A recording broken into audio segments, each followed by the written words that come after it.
Like the rest of the country, Jessica Parker from Sprowston watched the news in horror yesterday, and when she heard her estranged son's name, she thought she'd lost him.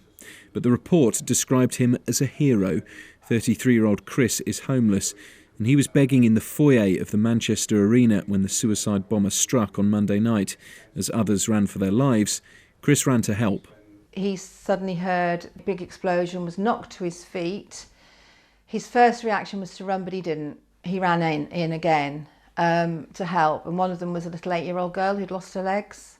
And then he helped a 6-year-old woman who had some severe injuries, cuddled her until she basically passed away in his arms.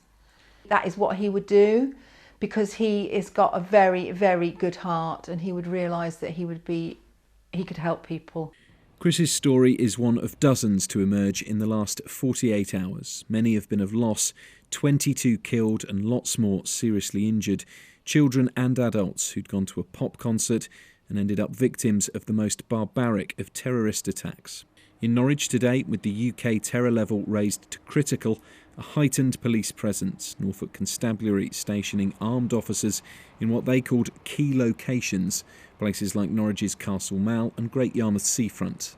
I felt fine to begin with, but the thought of armed police in the malls and things, that's unnerving. That's really unnerving.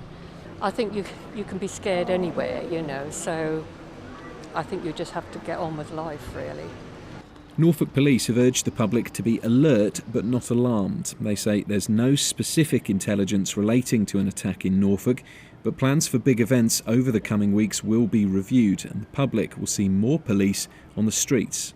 We just have to make sure that we do our level best to try and stay ahead of the terrorists.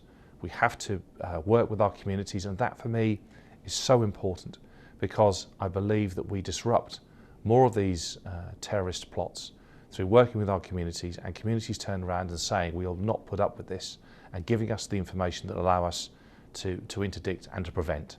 Tonight in Manchester and across the country, more vigils for the victims. In Norwich, crowds paying their respects at City Hall and at the UEA.